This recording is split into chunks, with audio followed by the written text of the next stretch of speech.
Hello नमस्कार साथियों, स्वागत करते हैं आप सभी का हिस्ट्री के एक और नई क्लास में। जितने भी बच्चे बिहार के किसी भी यूनिवर्सिटी से ग्रेजुएशन फर्स्ट सेमेस्टर में हैं, आपने यदि मेजर पेपर में, माइनर पेपर में या फिर बच्चे एमडीसी पेपर में, इस तीनों में से किसी भी पेपर में हिस्ट्री सब्जेक्ट का चयन किया है, तो आप सभी बच्चों के लिए आज से क्लास स्टार्ट हो रही है। और क्लास स्टार्ट करने के क्रम में हम लोग आज सबसे पहले आपके सिलेबस के अकॉर्डिंग यूनिट नंबर फर्स्ट पर चर्चा करेंगे। हालांकि मैंने आपको हिस्ट्री का सिलेबस बता दिया है, आप लोगों ने नहीं देखा है तो डिस्क्रिप्शन में आपको लिंक मिल जाएगा, आप वहां से सिलेबस जरूर देख लीजिएगा, क्योंकि सिलेबस जब आपको पता रहेगा ना तो पढ़ने में मजा आता है।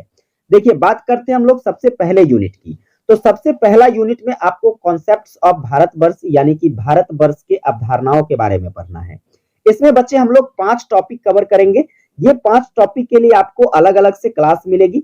सबसे पहले आज हम लोग देखने वाले हैं कि भारत का जो प्राचीन इतिहास रहा है, उस इतिहास को जानने का जो स्रोत है, उन सभी स्रोतों का आज हम एक ही क्लास में सर्वेक्षण करेंगे। ठीक है, तो आप लोगों को क्लास कंटिन्यू अच्छे तरीके से देखना है।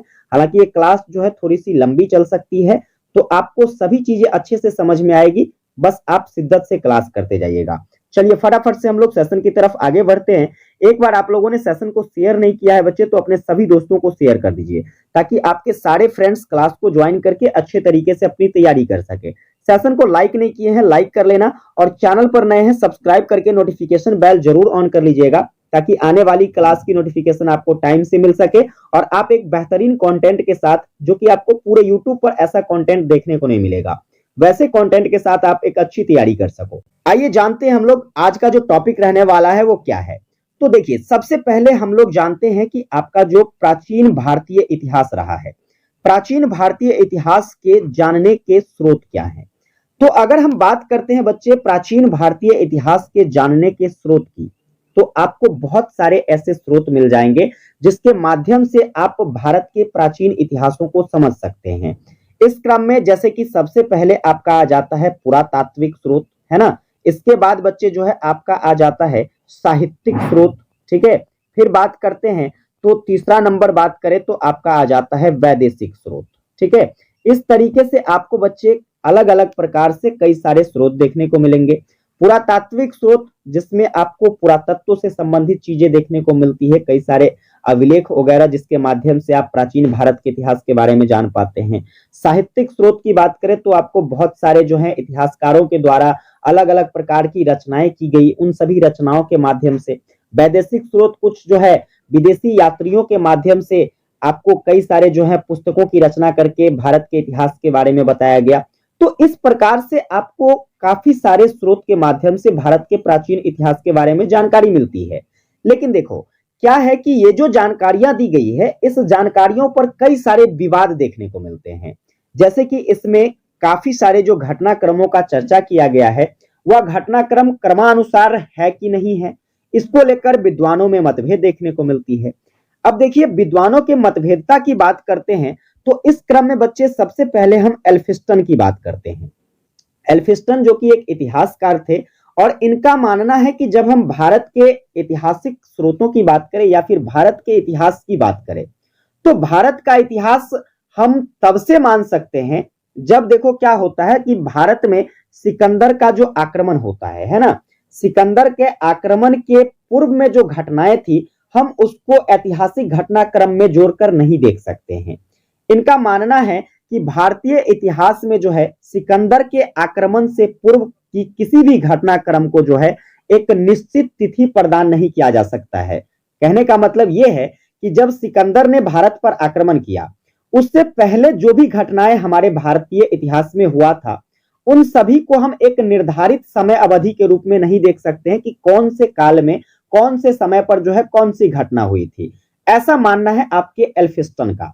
लेकिन देखिए, कावेल की बात करते हैं। कावेल जो कि एक इतिहासकार थे, इनका मानना है कि हिंदू काल में हम उस समय तक के इतिहास की घटनाओं का विस्तार पूर्वक तथा निश्चित रूप से वर्णन नहीं कर सकते हैं जब तक भारत जो है अन्य राष्ट्रों के संपर्क में नहीं आया था।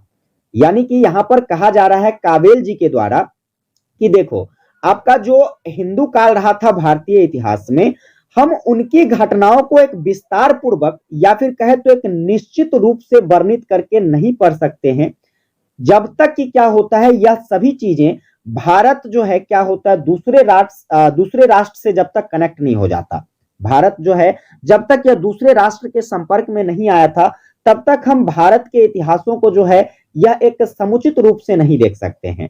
ऐसा कौन मानता है प्यारे बच्चे? काबेल मानता है। लेकिन आगे देखिए फ्लिट की बात करते हैं। फ्लिट तो भाई साहब हमारे यहाँ पर जितने भी इतिहासकार हुए उन सभी इतिहासकारों की भाई मानसिकता पर ही सवाल खड़ा करने लगा। जैसे कि इन्होंने कहा कि प्राचीन काल में जो है हिंदुओं की इतिहास लेखन के प्रति जो उदासीनता देखने को मिली है, यानी कि हिंदुओं का जो इतिहास लिखने का तौर तरीका था उसमें जो कमियां देखने को मिली है, उसकी जो निष्क्रियता देखने को मिली है, ऐसा लगता है कि भाई उनकी जो है मानसिकता कुछ उस प्रकार से नहीं थी कि हम ऐतिहासिक घटनाओं को आपके ऐतिहासिक कालक्रमों में व्यक्त कर सके। उनकी मानसिकता या फिर मानसिक शक्ति पर ही ये प्रश्न चिन्ह खड़ा करते हैं। चलिए, लेकिन इसके बाद देखिए और भी कई सारे इतिहासकार होते हैं। इस क्रम में हम अलबरूनी जी की बात करते हैं। अलबरूनी हमारे भारत में 11वीं शताब्दी में आता है। यह भी एक बहुत ही महान विद्वान थे अलबरूनी, ठीक है। तो अलबरूनी हमारे भारत में कब आता है प्यारे बच्चे? 11वीं शताब्दी में आता है। और जब यह भारत में आता है तो यह भारत के बारे में कुछ जानकारी बताता है। अब कौन सी जानकारी बताता है? तो देखो, इनके द्वारा कहा गया कि देखो हिंदू लोग जो भी हैं, जो इतिहास लेखन की ओर विशेष अपना ध्यान नहीं देते थे। हालांकि इसके पीछे का जो रीजन रहा था, हम इसके रीजन को समझाते हैं अभी आपको। देखिए क्या था रीजन। रीजन की बात करें तो जितने भी जैसे मान लीजिए इतिहासकार हुए या फिर जो भी कवि हुआ करते थे, जो पुरातन समय में या प्राचीन समय में बच्चे ऐतिहासिक घटनाक्रमों को लिखा करते थे, वह सब एक राजा के दरबार में रहा करते थे। उन सभी का आश्रयदाता कौन होता था? तात्कालीन राजा होता था, यानी कि उस समय का राजा होता था। अब ये जो कोई भी चीजों को लिखता था वो राजा के आदेश पर लिखता था। तो इस स्थिति में जो है इस इतिहासकारों का या फिर इस रचनाकारों का जो है इतिहास के सभी घटनाक्रमों पर विशेष ध्यान नहीं जाता था। तो इसलिए कहा गया है यहाँ पर अलबरूनी के द्वारा कि जो भी हिंदू लोग इतिहास लेखन की ओर जो है अपना विशेष ध्यान नहीं देते थे, वे कालक्रम और वंश परिचय देने में जो है बहुत असावधानी दिखाते थे। यानी कि जैसे कि कोई भी घटना का कालक्रम हुआ या फिर कोई भी शासक जिन्होंने भारत पर शासन किया, कोई राजा जिन्होंने भारत पर शासन किया, वह किस वंश से संबंधित था, कब से कब तक उसने शासन किया, ठीक है। तो इस सभी बातों को ऐतिहासिक घटनाक्रमों में दर्शाने में वह काफी असावधानी दिखाया करते थे। जब सूचना देने के लिए उन्हें विवश किया जाता था तो वो लोग जो है अपनी कर्तव्य विमूढ़ होकर जो है कथा कहना आरंभ कर देते थे। मतलब जब राजाओं के द्वारा या फिर मान लीजिए किसी भी बाहरी परिदृश्यों से उस पर एक दबाव बनाने का या फिर उसे एक विवश करने का प्रयास किया जाता था कि आप इन सभी चीजों को भी अपने रचनाओं में दर्शाने की कोशिश करिए, तो इन सभी से वह दूर हटके क्या करता था? तो अपनी कथा गायन में ध्यान लगा देता था। मतलब अपने कामों में व्यस्त हो जाता था। उसको इससे कोई मतलब नहीं था कि जो ऐतिहासिक घटनाक्रम हो रही है, आने वाले लोग जो है इसको किस अंदाज में देख पाएंगे, उन सभी चीजों को वर्णित करने पर उसका कोई ध्यान नहीं था। समझ गए कि किस प्रकार से भारत के इतिहासों को जो एक सूचीबद्ध किया गया है उसमें कौन कौन सी समस्याएं देखने को मिल रही है। आगे हम बात करें तो देखिए इन सभी कठिनाइयों के बावजूद भी विद्वानों और इतिहासकारों ने काफी प्रयास किया और काफी प्रयास के बाद जो है भारतीय इतिहासों का अन्वेषण किया, उसको सूचीबद्ध किया, ताकि जो है आने वाले समय में लोग भारत के प्राचीन इतिहास के बारे में समझ सके। आइए आगे देखते हैं। तो देखो इसमें आपको कई सारे ऐसे ग्रंथ मिल जाएंगे, जैसे कि आपका ऐतिहासिक ग्रंथ हो जाता है, प्राचीन इतिहासकारों का आपको विवरण देखने को मिल जाएगा, पुरातत्व से संबंधित कुछ सामग्रियां मिल जाएगी, जिसके आधार पर क्या किया गया, तो आपके जो प्राचीन भारत के इतिहास रहे हैं उन सभी इतिहासों को समन्वित करने का प्रयास किया गया, यानी कि उसको इकट्ठा करने का प्रयास किया गया। समझ गए प्यारे बच्चे? चलिए आगे बात करते हैं। तो आपका जो भारत का प्राचीन इतिहास रहा है उसके जानने के स्रोत के बारे में तो मैंने आपको पहले बता दिया कि आपको सबसे पहले जैसे कि हम पुरातात्विक स्रोत के बारे में पढ़ाएंगे, प्राचीन साहित्यिक स्रोत के बारे में पढ़ाएंगे और वैदेशिक स्रोत के बारे में पढ़ेंगे, ठीक है। तो ये तीन तरह के स्रोत जिसके माध्यम से आप भारत के प्राचीन इतिहासों को समझ सकते हैं, जान सकते हैं। अब आइए हम इन तीनों में हम क्या करते हैं, तो बारी बारी से सभी चीजों को अच्छे से पढ़ते हैं। और आज की क्लास प्यारे बच्चे जो कि एक स्पेसिफिक रूप से जो है पुरातात्विक साक्ष्यों को लेकर है, आज पूरा का पूरा हम पुरातात्विक साक्ष्य खत्म करेंगे। इसके बाद जब इसका पार्ट 2 आएगा प्यारे बच्चे, तो वहां पर आपको साहित्यिक और आपको वैदेशिक दोनों एक साथ खत्म कर दिया जाएगा। तो आपके एक यूनिट का जो पहला टॉपिक है उसमें आपको 2 क्लास देखने को मिलेगी। चलिए, ये सारी बातें अगर आपको अच्छे से समझ में आ गया है तो एक बार आप लोगों से फिर कहेंगे सेशन को आप लोग शेयर करते जाइए, क्योंकि आज की क्लास जो है काफी लंबा चलने वाली है और आपको सभी चीजें अच्छे से समझ में आएगा, इतना मैं आपको विश्वास दिलाता हूं। तो आप लोग ज्यादा से ज्यादा शेयर कीजिए ताकि सारे बच्चे क्लास को अच्छे से ज्वाइन करके सभी चीजों को पढ़ सके। अब बच्चे हम लोग आगे देखेंगे तो देखिए आपका पुरातात्विक स्रोत क्या होता है। जो भारत के प्राचीन इतिहास को जानने का पुरातात्विक स्रोत है, हम उस पुरातात्विक स्रोतों के बारे में जानते हैं। तो सबसे पहले आप पुरातात्विक स्रोत होता क्या है जरा इस पर फोकस करते हैं। देखो, वैसा साक्ष्य जो अतीत में रहने वाले लोगों के द्वारा छोड़ी गई एक भौतिक कलाकृति है। कौन सी कलाकृति है प्यारे बच्चे? भौतिक कलाकृति है, जिसे आप पुरातात्विक स्रोत कह सकते हैं। क्या समझ में आया आपको कि आप आराम से कह सकते हो जब आपसे कोई पूछे कि पुरातात्विक स्रोत क्या होता है, आप कहोगे देखो प्राचीन समय में लोगों के द्वारा जो कुछ भी भौतिक कलाकृतियों को हमारे लिए छोड़ दिया गया था वह सब हम इतिहास में पुरातात्विक स्रोतों के रूप में देखते हैं।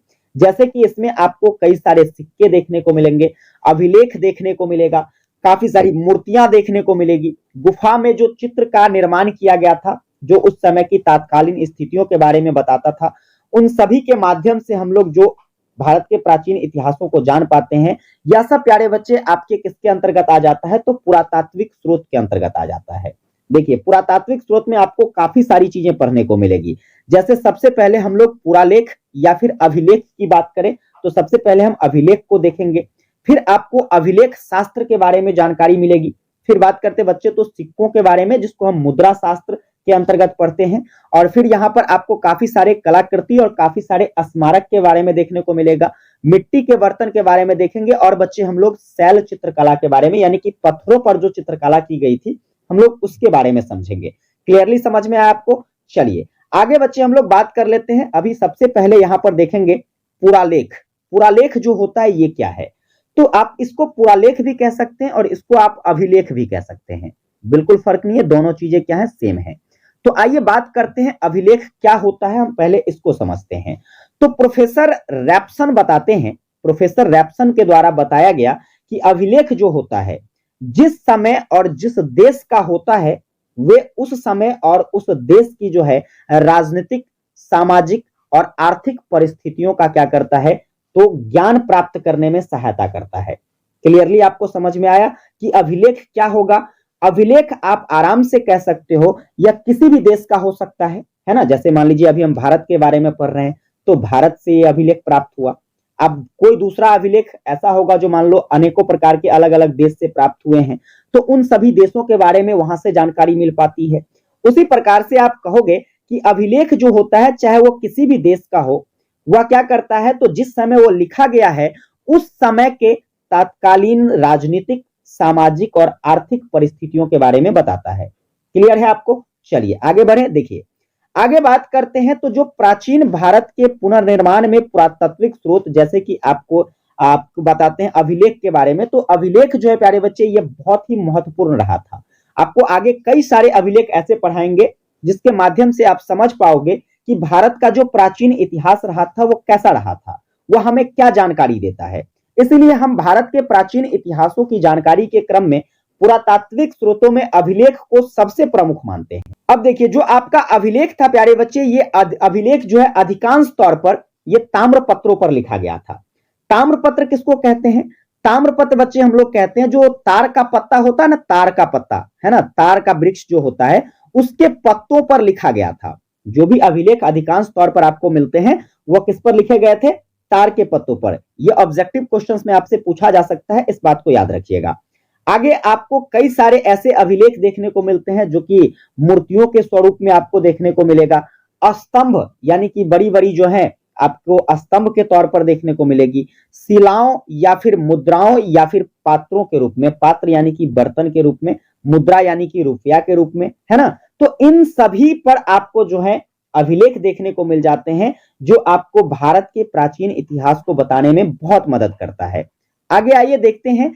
तो इसमें जो भी आपको अभिलेख देखने को मिलेंगे, अधिकांश अभिलेख ऐसे थे जिसको राजा महाराजाओं के द्वारा क्या किया गया था? लिखवाया गया था। किसके द्वारा बच्चे? राजा महाराजाओं के द्वारा लिखवाया गया था। और इस अभिलेख के द्वारा उस समय के जो राजा महाराजा हुआ करते थे उसके शासन काल में उसके राज्य की स्थिति क्या रही थी, उसका कार्यकाल किस प्रकार से रहा था, है ना, कब से कब तक उनका कार्यकाल रहा, उन सभी चीजों के बारे में आपको जो है इस अभिलेख से जानकारी मिल जाती है। अब ये जो अभिलेख है प्यारे बच्चे, जो राजा महाराजाओं के द्वारा लिखाया गया था, इन अभिलेखों को हम लोग 3 श्रेणी में बांटकर पढ़ते हैं। अब 3 श्रेणी क्या है, तो पहला फर्स्ट क्लास, दूसरा सेकंड क्लास, तीसरा थर्ड क्लास। अब इस तीनों को समझिए, तीनों को हम लोग बहुत आसान भाषा में समझेंगे। जैसे कि देखिए, पहला श्रेणी का बात करते हैं, फर्स्ट क्लास का जो अभिलेख रहा था, इस अभिलेख में जो है आपको अधिकारियों और जनताओं के लिए सूचना मिल जाता है। क्या मिल जाता है, फर्स्ट श्रेणी के अभिलेख में आप कहोगे यह जो अभिलेख था ये किसके लिए लिखा जाता था, तो अधिकारियों के लिए, ठीक है, या फिर बात करें तो जनताओं के लिए। क्लियर है, ये 2 चीज याद रख सकते हो आप, अधिकारियों और जनताओं के लिए फर्स्ट क्लास श्रेणी में अभिलेख लिखे गए थे। इन अभिलेखों में सामाजिक, प्रशासनिक और आर्थिक, साथ में प्यारे बच्चे नियमों की सूची देखने को मिलती है।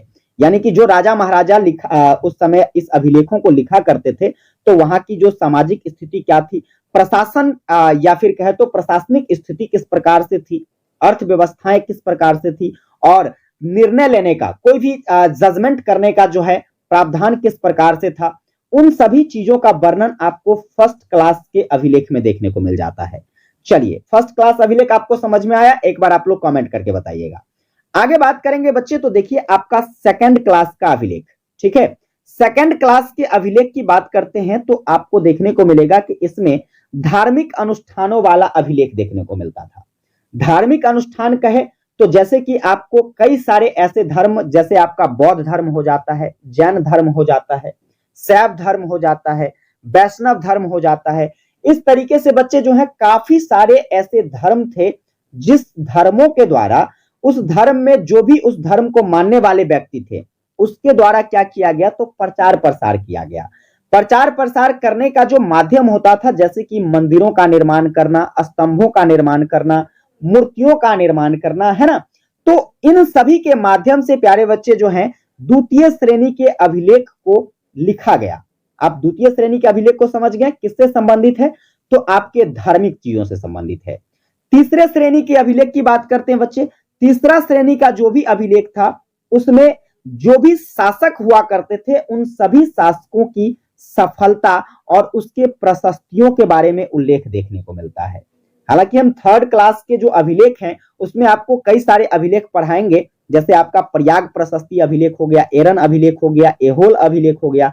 ये सब बच्चे आपके एग्जाम के दृष्टिकोण से इंपॉर्टेंट है, इसलिए इन सभी चीजों को आपको अच्छे से समझना है। तो थर्ड क्लास अभिलेख आप समझ गए क्या था, इसमें शासक की सफलताओं के बारे में और उसके प्रशस्ति के बारे में बताया गया था। एक बार और रिपीट कर लेते हैं। देखिए, जैसे कि आपका फर्स्ट क्लास का अभिलेख, फर्स्ट क्लास का अभिलेख जिसमें अधिकारी और जनता के लिए सूचना रहता था, ठीक है, या इसमें आपको जो हम बात करते हैं फर्स्ट क्लास अभिलेख में ज्यादातर जो है सम्राट अशोक के अभिलेख आपको देखने को मिलेंगे, ठीक है। द्वितीय श्रेणी के अभिलेख की बात करते बच्चे तो यह धार्मिक अनुष्ठान से संबंधित था।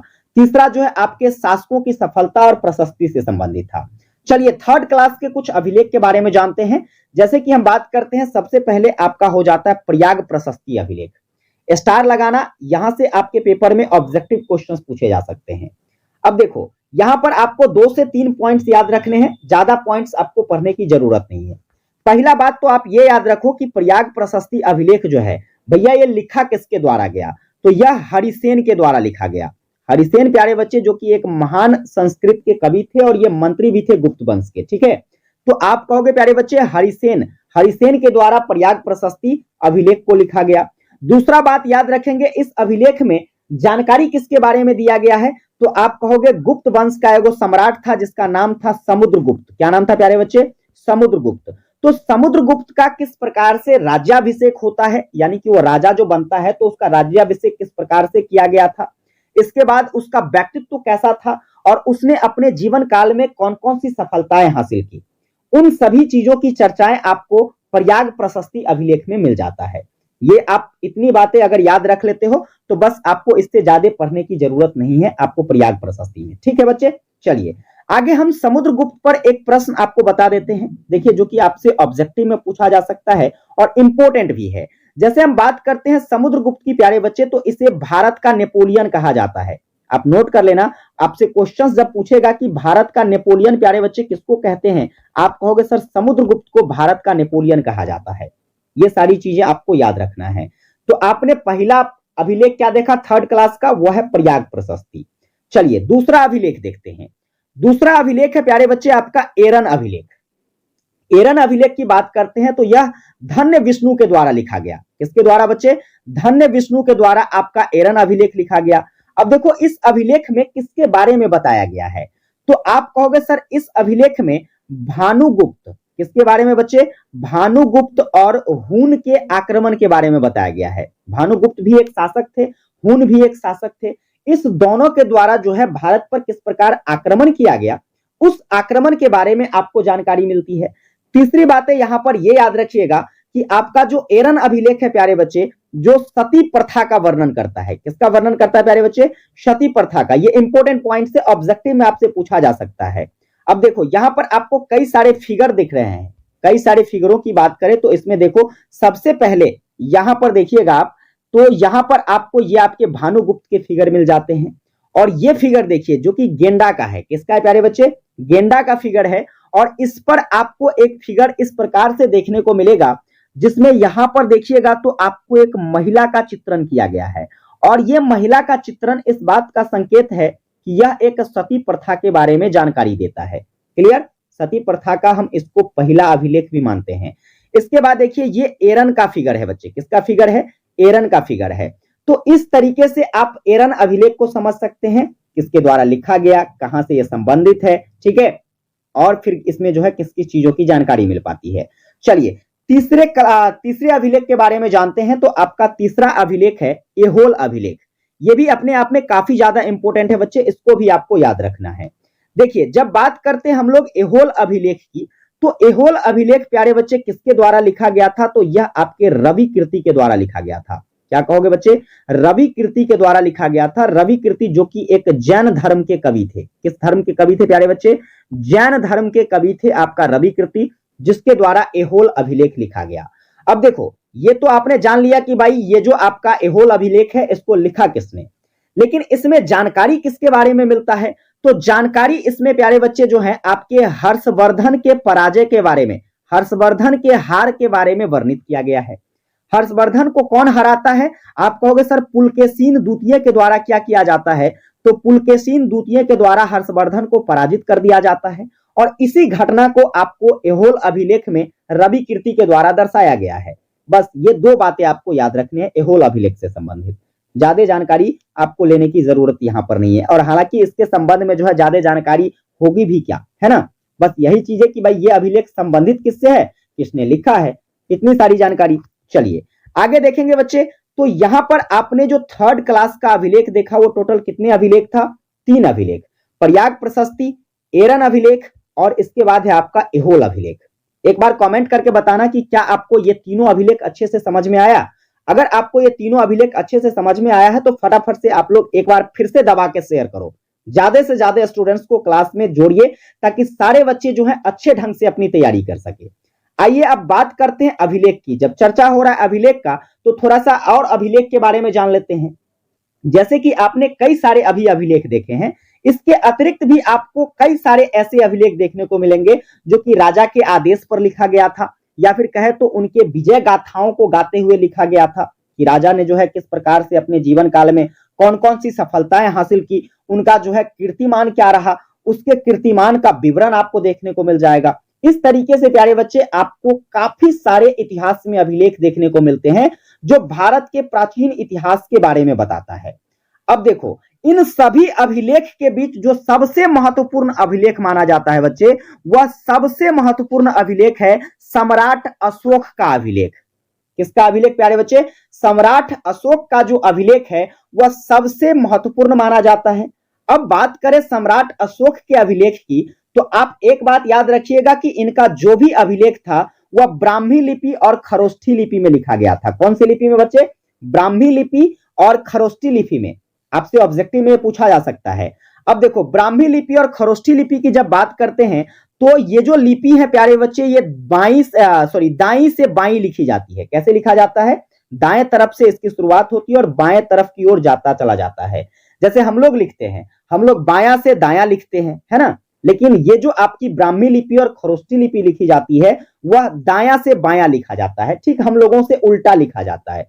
तो आपके ब्राह्मी लिपि और खरोष्ठी लिपि में क्या मिल गया, आपका अशोक का अभिलेख मिल गया।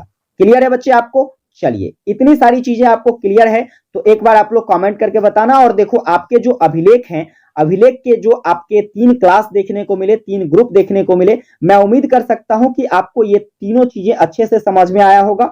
और अभिलेख क्या होता है या इसमें कौन कौन से महत्वपूर्ण अभिलेख हैं, ये सारी जानकारी आप अच्छे से समझ गए होंगे।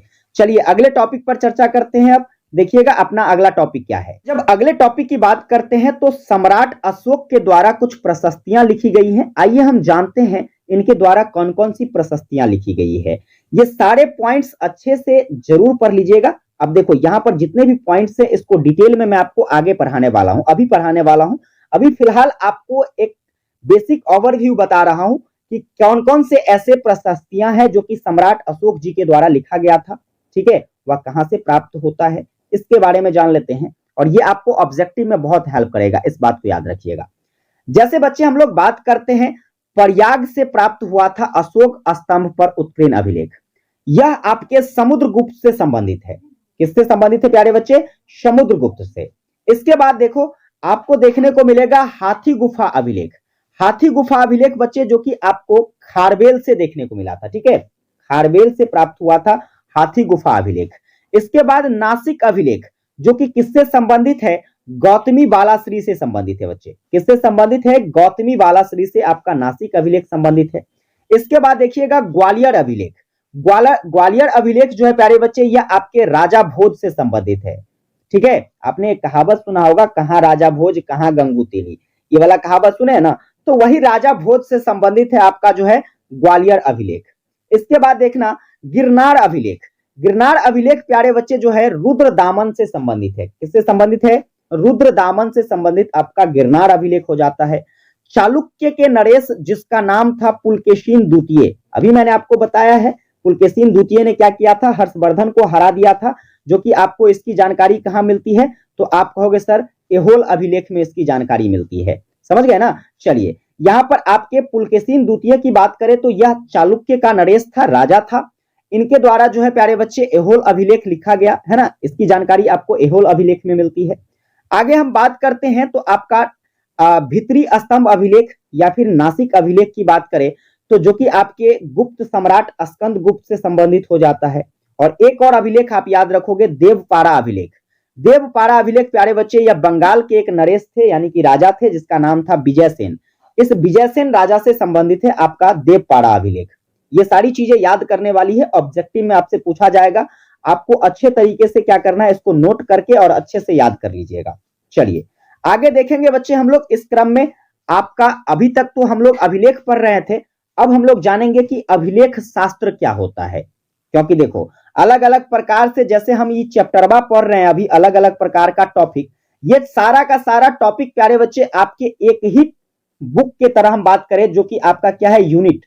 और वो यूनिट का नाम क्या है? भारतवर्ष की क्या कहते हैं, अवधारणा। भारतवर्ष की अवधारणा। तो आपको ये सारा चीज भारतवर्ष की अवधारणा में जिस प्रकार से पढ़ने को मिलता है उसी प्रकार से ये जितना अभिलेख के बारे में आपको पढ़ाए हैं यह सब आपको अभिलेख शास्त्र में देखने को मिलेगा। यानी कि आप क्या कह सकते हो, अगर कोई पूछे आपसे अभिलेख शास्त्र किसको कहिएगा, तो आप कहोगे अभिलेखों के अध्ययन को हम लोग अभिलेख शास्त्र कहते हैं। यानी कि जिसमें अभिलेख के बारे में जानकारी मिलता है वही अभिलेख शास्त्र कहलाता है ना। अब देखो प्राचीन समय की बात करते हैं तो जो भी अभिलेख लिखा गया था उन सभी अभिलेख को प्राकृतिक भाषा में लिखा गया था बच्चे। कौन सी भाषा में लिखा गया? प्राकृतिक भाषा में।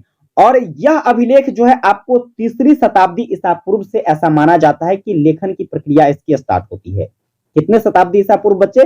3री सदी ईसा पूर्व से जो है माना जाता है कि ये अभिलेखों की लेखन प्रक्रिया स्टार्ट होती है। अब चलो ये 3री शताब्दी ईसा पूर्व जो कि बहुत पहले का समय हो जाता है। अब इतना समय पहले ना तो हम थे ना आप थे ना आपके दादा परदादा, कोई नहीं रहे होंगे, तो आपको उसके बारे में बताएगा कौन? कोई नहीं बताएगा। तो उन साक्ष्यों से इसके बारे में आपको जानकारी मिलती है। और यह साक्ष्य सबसे पहले मिलता किसको है भाई? कैसे पता चला कि ये उस समय का है? तो इसकी जानकारी जो है ईस्ट इंडिया कंपनी का एगो क्या कहते हैं वरिष्ठ अधिकारी था जिसका नाम था जेम्स प्रिंसेप। ठीक है, क्या था बच्चे? James Prinsep. ये जरूर याद रखिएगा, यहां से ऑब्जेक्टिव क्वेश्चंस बनते हैं। देखिएगा, जेम्स प्रिंसेप की जब बात करते हैं तो इन्होंने सबसे पहली बार जो है एक शिलालेख पर और सिक्कों पर, ठीक है, शिलालेख पर और सिक्कों पर जो ब्राह्मी लिपि का प्रयोग करके और खरोष्ठी लिपि का प्रयोग करके आपका अभिलेख लिखा गया था, उस अभिलेख को पढ़ता है। कब पढ़ता है? तो ये आधुनिक काल में बच्चे पढ़ता है। ठीक है, आधुनिक काल में 1837 ईस्वी में जो है सबसे पहली बार जो प्राचीन अभिलेखों को पढ़ा गया, वो किसके द्वारा पढ़ा गया? आप कहोगे सर जेम्स प्रिंसेप के द्वारा पढ़ा गया। और यह पढ़ करके लोगों को उस समय के बारे में जानकारी बताते हैं। क्लियरली इतनी बातें समझ में आया? चलिए आगे बात करते हैं। तो इस क्रम में आपको बहुत सारे ऐसे अभिलेख देखने को मिल जाएंगे जो कि आपके जेम्स प्रिंसेप के द्वारा पढ़ा गया और लोगों के बीच इससे संबंधित जानकारी बताई गई। आइए बारी बारी से हम उन सभी अभिलेखों के बारे में पढ़ते हैं। जैसे देखिए, खारवेल का हाथी गुफा अभिलेख। अभी आपको बताए थे ना, देखो ये अशोक का जो प्रशस्तियां रहा था, जिसमें आपको मैंने दिखाया था, यहां पर देखिए खारवेल का हाथी गुफा अभिलेख, ये दूसरे नंबर पर है बच्चे। देखिए खारवेल का हाथी गुफा अभिलेख, मैंने आपको क्या बताया था कि ये सारा चीज डिटेल से आपको आगे को पढ़ने को मिलेगा। तो आपको बस धैर्य से सारी चीजों को देखना है, समझना है। हर चीजें आपको एक ही क्लास में कंप्लीट कराने वाला हूं। बात करते हैं बच्चे, देखिए खारवेल का जो हाथी गुफा अभिलेख रहा है, इसमें आप कौन कौन सी चीजों को याद रखेंगे? ऐसे तो लाइन बाय लाइन पढ़ने से चीजें याद रहती नहीं है, तो आपको याद रखना है सबसे पहला बात कि ये जो हाथी गुफा अभिलेख रहा है, यह हाथी गुफा अभिलेख कहां से प्राप्त हुआ? तो देखो उड़ीसा में प्यारे बच्चे एक स्थान है जिसको पुरी के नाम से जाना जाता है। किसके नाम से जाना जाता है? पुरी नाम का एक स्थान है उड़ीसा में। उड़ीसा में क्या होता है? तो यह हाथी गुफा अभिलेख प्राप्त होता है। क्लियर है? आपको इतनी बातें समझ में आई? और यह जो अभिलेख है प्यारे बच्चे, यह राजा खारवेल से संबंधित है, जो कि कलिंग के राजा थे। कहां के राजा थे बच्चे? कलिंग के राजा खारवेल से आपका यह हाथी गुफा अभिलेख संबंधित है। और इस हाथी गुफा अभिलेख में खारवेल राजा के बारे में बताया गया है कि उनकी राजनीतिक उपलब्धियां जो है क्या रही थी, लोगों के कल्याण के लिए उन्होंने कौन कौन से कार्य किए, इसके बारे में बताया जाता है। बस इतनी बातें आप याद रखोगे खारवेल के हाथी गुफा अभिलेख के बारे में। आगे चलिए बच्चे, आगे बात करते हैं नागनिका का नानाघाट गुफा अभिलेख, है ना। नागनिका कौन था भाई? नागनिका जो है एक महिला थी, एक रानी थी, जो कि सातकर्णी प्रथम की पत्नी थी प्यारे बच्चे। किसकी पत्नी थी? एक राजा था सातवाहन वंश का, जिसका नाम था सातकर्णी प्रथम, और उसी सातकर्णी प्रथम के पत्नी का नाम था नागनिका। अब ये नागनिका के द्वारा एक अभिलेख लिखवाया गया जिसका नाम था नानाघाट गुफा का अभिलेख। अब इसका नाम नानाघाट गुफा का अभिलेख क्यों पड़ता है? तो देखिए क्या था कि सातवाहन वंश के समय में नानाघाट से यह अभिलेख प्राप्त होता है। कहां से प्राप्त होता है बच्चे? नानाघाट से यह अभिलेख प्राप्त होता है, इसीलिए नानाघाट गुफा अभिलेख इसको कहा जाता है। यह अभिलेख प्यारे बच्चे आपको ब्राह्मी लिपि में देखने को मिल जाएगा। कौन सी लिपि में देखने को मिल जाएगा? ब्राह्मी लिपि में। अब इस अभिलेख की बात कर लेते हैं। इस अभिलेख से हमको जानकारी कौन सा मिलता है? तो आपको मैंने कौन सा नाम बताया अभी? नागनिका, जो कि किसकी पत्नी थी? एक बार आप लोग कमेंट करके बताना बच्चे, नागनिका किसकी पत्नी थी? तो आपके सातवाहन वंश के राजा सातकर्णी प्रथम की पत्नी थी। अब यहां पर ये जो अभिलेख है, नागनिका के द्वारा जो है जो भी यज्ञ अनुष्ठान किया गया था, उन सभी यज्ञ अनुष्ठान के बारे में जानकारी बताता है कि ये राजकुमारी जो है, सॉरी राजकन्या जो है, ये रानी जो है कौन कौन सी यज्ञ करवाई थी, है ना, उस यज्ञ के बारे में बताया गया है। साथ में दक्षिण भारत में जो है सातवाहन काल में जो शासन काल था, उस समय उसकी राजनीतिक स्थिति क्या रही थी दक्षिण भारत में, है ना, उत्तर भारत में नहीं, संपूर्ण भारत में नहीं, दक्षिण भारत की हम बात करते हैं। दक्षिण भारत में जो सातवाहन शासन काल था, तो उस शासन काल में दक्षिण भारत की राजनीतिक स्थिति क्या रहा था, धार्मिक स्थिति क्या रहा था, आर्थिक स्थिति क्या रहा था, इन सभी चीजों के बारे में आपको कौन सा अभिलेख बताता है? तो नानाघाट गुफा अभिलेख बताता है, जो कि नागनिका के द्वारा लिखवाया गया था। किसके द्वारा लिखवाया गया था बच्चे? नागनिका, जो कि सातकर्णी प्रथम की पत्नी थी। आइए इतनी बातें आपको समझ में आया? चलिए बच्चे आगे बात करते हैं। आपका जो अगला अभिलेख होता है वह है रुद्रदामन का जूनागढ़ अभिलेख, है ना। अभिलेख का नाम क्या है? जूनागढ़ अभिलेख, जो कि किससे संबंधित है? तो आप कहोगे सर रुद्रदामन से संबंधित है। रुद्रदामन जो है प्यारे बच्चे एक शक वंश के शासक थे, कौन से वंश के शासक थे? शक वंश के शासक थे आपके रुद्रदामन, जिसके द्वारा जूनागढ़ का अभिलेख लिखवाया गया था। यह अभिलेख भी आपको ब्राह्मी लिपि में ही देखने को मिल जाती है।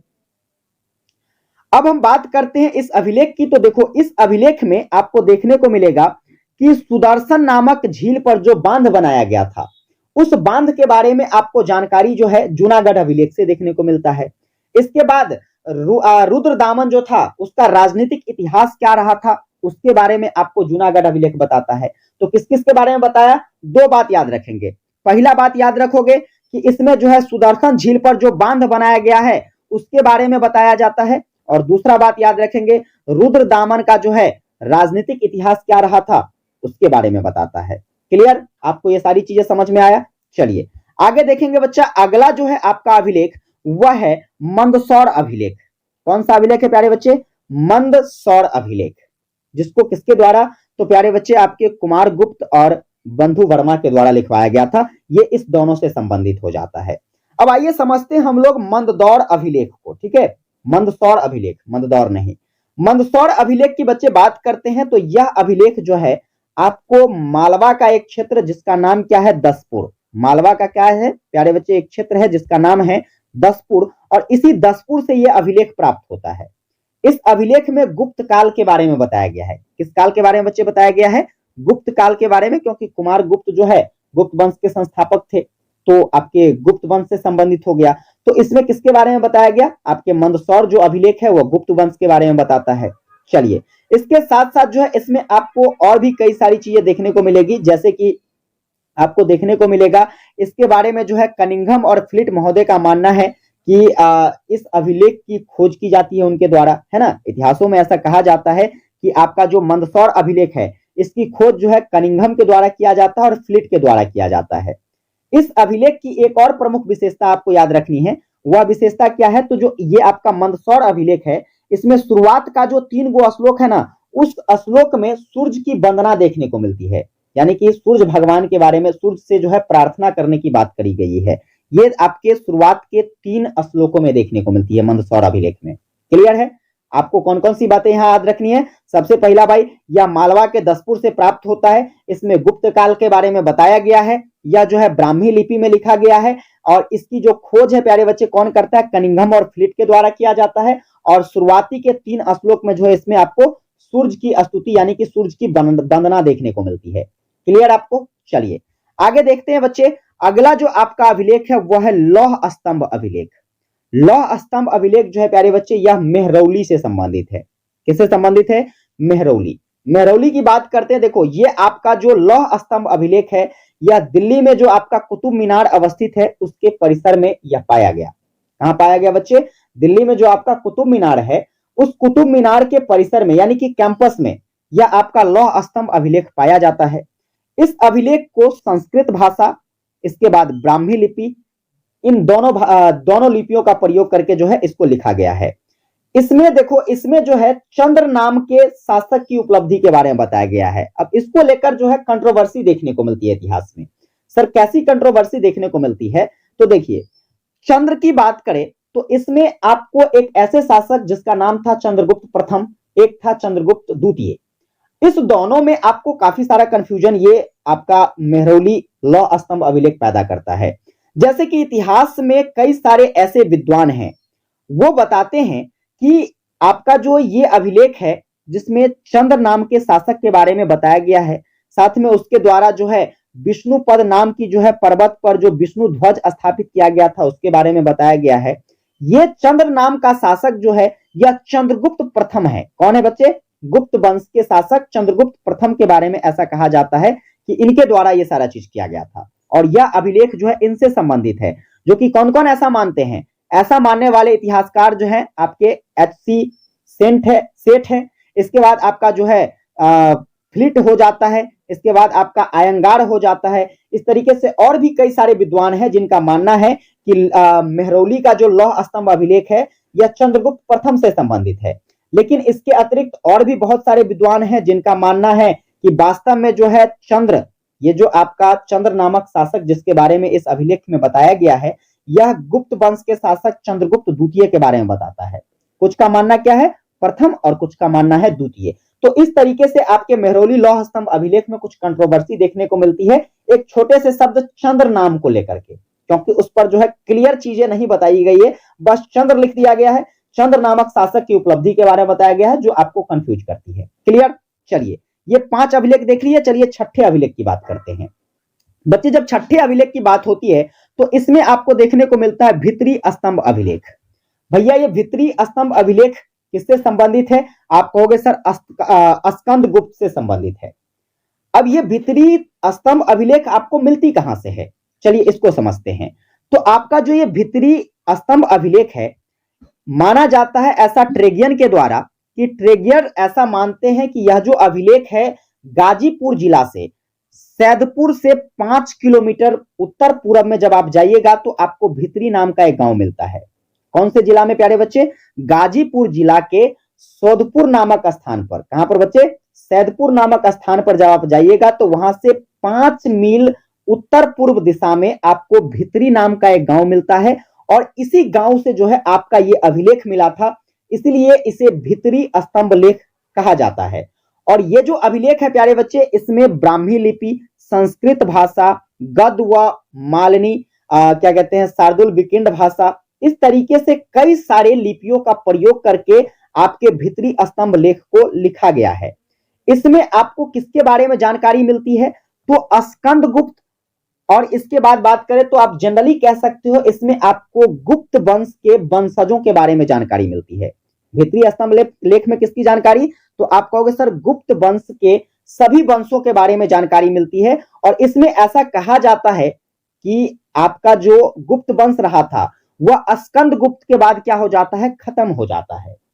इस अभिलेख में क्या बताया गया कि गुप्त वंश जिसमें जिसकी शुरुआत जो है कुमार गुप्त के द्वारा होता है, और यह अभिलेख बताता है कि गुप्त वंश की जो समाप्ति है यह स्कंद गुप्त के साथ हो जाता है। मतलब स्कंद गुप्त जो है गुप्त वंश के अंतिम शासक यहां पर माने गए हैं। इसके अतिरिक्त जो है इसमें आपको कई सारे राजाधिराज जो कि गुप्त वंश के हुए, जिसके रानियों के बारे में वर्णन मिलता है, यानी कि उसकी पत्नी के बारे में वर्णन मिलता है। किंतु जब हम बात करते हैं आखिरी शासक जो कि स्कंद गुप्त को माना गया है, इस अभिलेख में आपको स्कंद गुप्त के माता के बारे में कोई जानकारी नहीं मिलती है।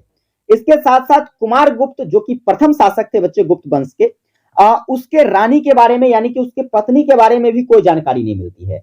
मतलब पहला वाला के पत्नी का जानकारी नहीं है और अंतिम वाला के माई का जानकारी नहीं है।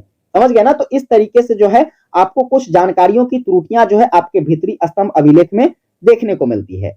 इस अभिलेख के चौथे श्लोक में प्यारे बच्चे क्या कहते हैं पुष्य मित्रों की भी चर्चा की गई है और ऐसा बताया गया है कि स्कंद गुप्त ने जो है पुष्य मित्र को क्या किया था? पराजित किया। ठीक है, तो इस सभी जानकारी के साथ जो है आप भित्री स्तंभ अभिलेख के बारे में जानकारी रख सकते हैं।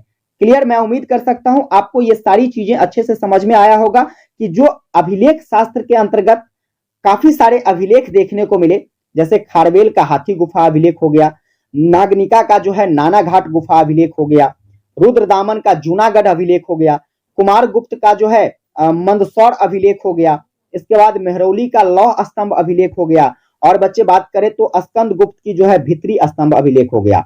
इन सभी अभिलेख से आपको जो जानकारी मिल पाती है भारत के प्राचीन इतिहासों के बारे में, आप लोगों को अगर अच्छे तरीके से समझ में आ गया है तो एक बार कमेंट में बताइएगा कि गुरुजी इतना तक जो है जो आपने हमें बताया है ये सारी चीजें हम लोगों को अच्छे से समझ में आ गया है।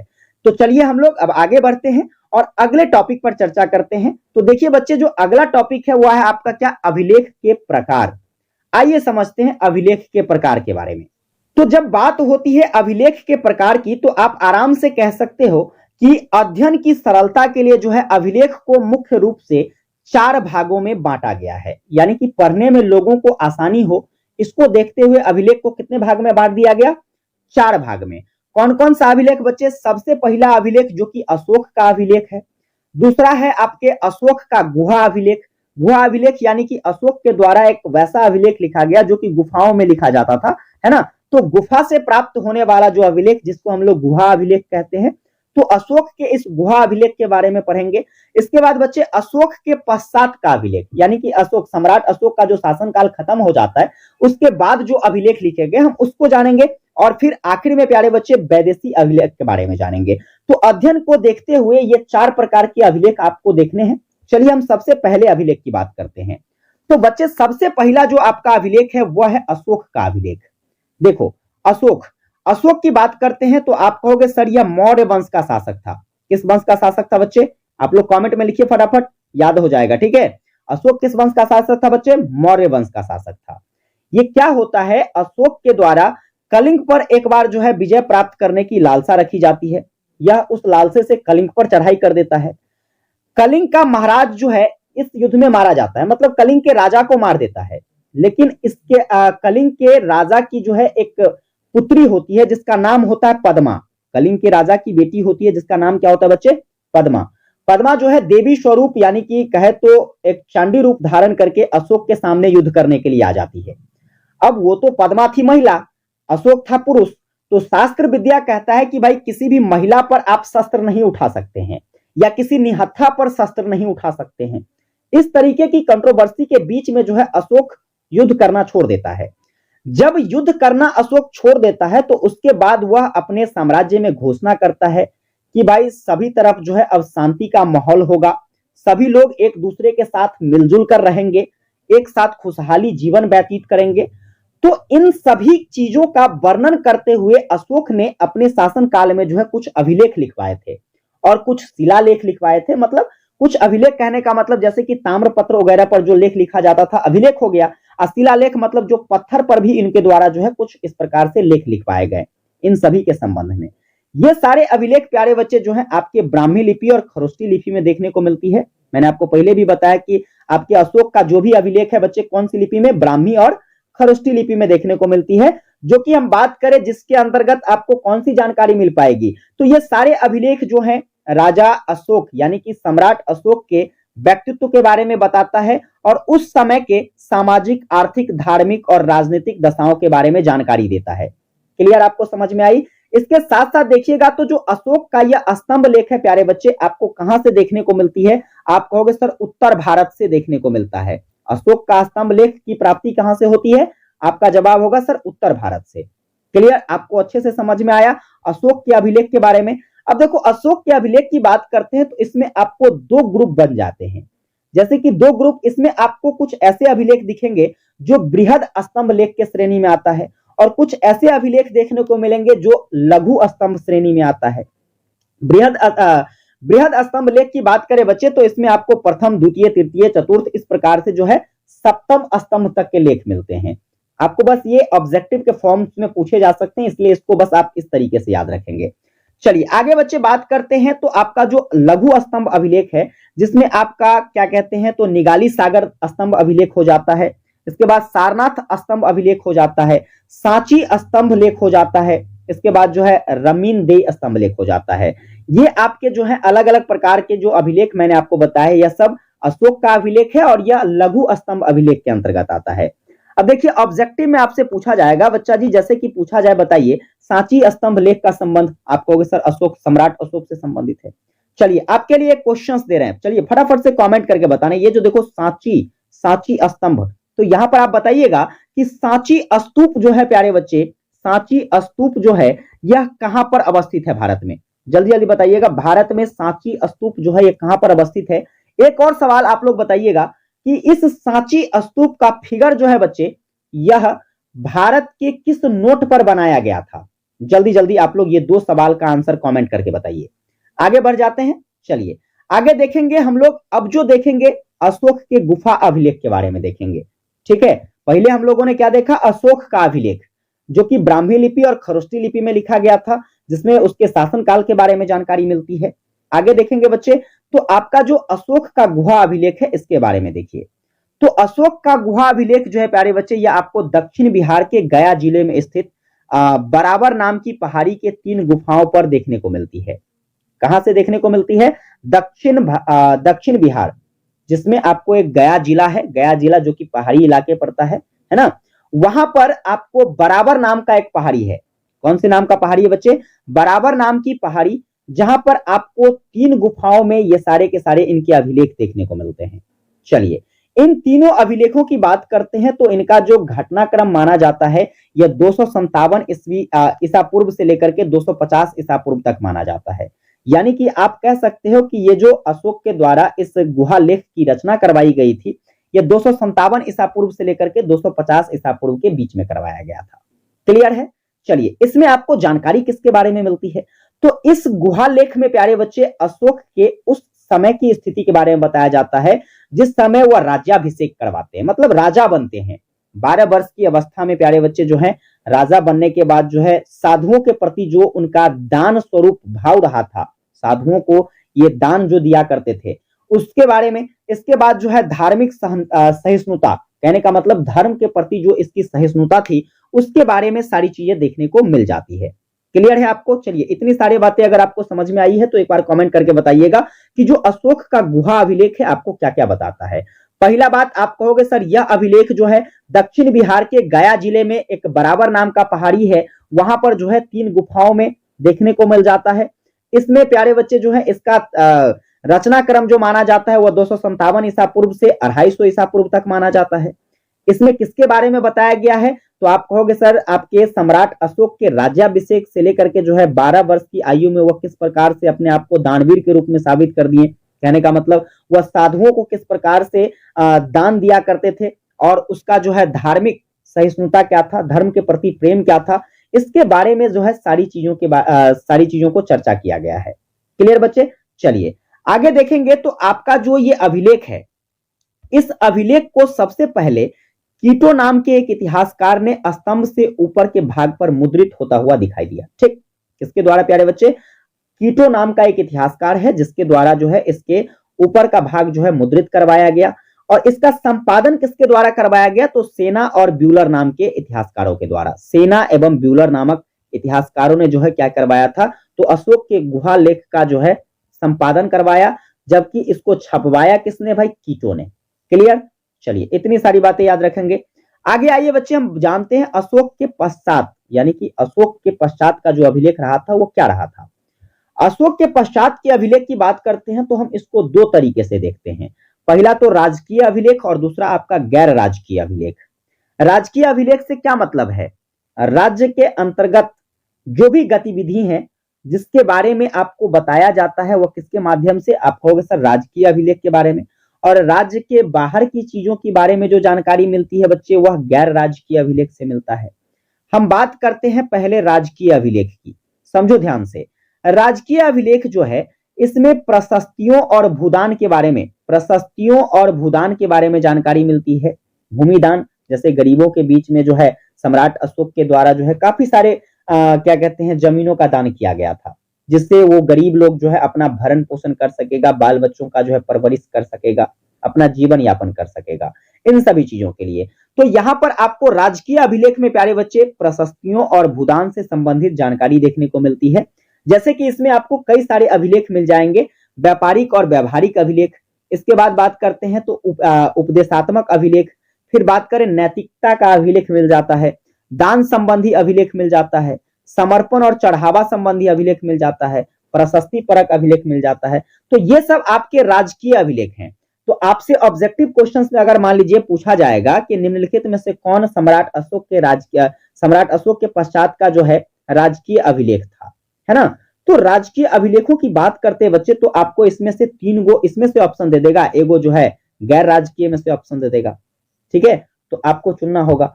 चलिए आगे देखेंगे बच्चे, यहां पर आपका गैर राजकीय अभिलेख क्या है। गैर राजकीय अभिलेख की बात करते हैं तो आपको इसमें ऐसे चीजों के बारे में जानकारी मिलती है जो कि आपके सामाजिक, धार्मिक और राजनीतिक गतिविधियों से संबंधित हो, किसी भी राज्य का हो, वह वहां के सामाजिक, धार्मिक और राजनीतिक स्थितियों के बारे में जो बताएगा वह आपका गैर राजकीय अभिलेख कहलाएगा। इसमें आपको प्रशासनिक अभिलेख मिलेगा, ठीक है, घटनाक्रम के बारे में जो कि कालक्रम रहा है उस कालक्रम के ऐतिहासिक अभिलेख के बारे में जानेंगे आप। बहुत सारे स्मारक और बहुत सारे मूर्तियां, साथ में जो है चित्रकला के बारे में जो है आपको जानकारी कहां से मिल जाएगी? तो जो आपका गैर राजकीय अभिलेख होगा उससे। क्लियर है कि अशोक के बाद का जो अभिलेख रहा था वो कितने प्रकार के? 2 प्रकार के, राजकीय और गैर राजकीय। राजकीय में बच्चे प्रशस्ति और भूदान के बारे में जानकारी मिलेगा और गैर राजकीय में आपको उस समय की सामाजिक, धार्मिक और राजनीतिक स्थिति के बारे में जानकारी मिलेगा। क्लियर? चलिए आगे आते हैं बच्चे, अगला जो आपका अभिलेख है वह है आपका विदेशी अभिलेख। विदेशी अभिलेखों की बच्चे बात करते हैं तो इसमें आपको एशिया माइनर का एक अभिलेख देखने को मिलता है जिसका नाम है बेग्जकोई। क्या नाम है बच्चे? बेगजकोई। बोगजकोई की बात करते हैं तो यह अभिलेख प्यारे बच्चे जो है, इसमें आपको वैदिक काल के काफी सारे देवी देवताओं का वर्णन मिलता है। वैदिक काल, ठीक है, जहां पर वेदों का निर्माण किया गया था वैदिक काल में, उस काल में जो देवी देवता हुआ करते थे उसके बारे में आपको कौन सी अभिलेख में जानकारी मिलती है बच्चे? तो आप कहोगे सर बोगजकोई अभिलेख में जानकारी मिलती है, जो कि एशिया माइनर का था। किसका था प्यारे बच्चे? एशिया माइनर का अभिलेख था। इसके बाद भी आपको कई सारे अभिलेख देखने को मिलते हैं, कई सारे अभिलेख, जैसे कि ईरान का एक अभिलेख जिसका नाम था पारसीपोलिस, और फिर इसका एक और अभिलेख था जिसका नाम था नक्श ए रुस्तम। ये जो अभिलेख है प्यारे बच्चे, यह भारत और ईरान के बीच में संबंध के बारे में बताता है। किसके बारे में बताता है? आपका पर्सिपोलिस अभिलेख जो है या फिर नक्श ए रुस्तम अभिलेख जो है, यह भारत और ईरान के संबंध के बारे में बताता है। क्लियर? चलिए आगे बढ़ जाते हैं। आगे देखिएगा, यहां से अब आपको ये जो जितने भी मैंने आपको अभिलेखों के प्रकार के बारे में बताया है, मैं उम्मीद कर सकता हूं कि आप अभिलेख के सभी प्रकार को अच्छे से समझ गए होंगे। चलिएगा, आप लोग कमेंट करके बताना बच्चे कि आपको अभिलेख के सभी प्रकार अच्छे से समझ में आए।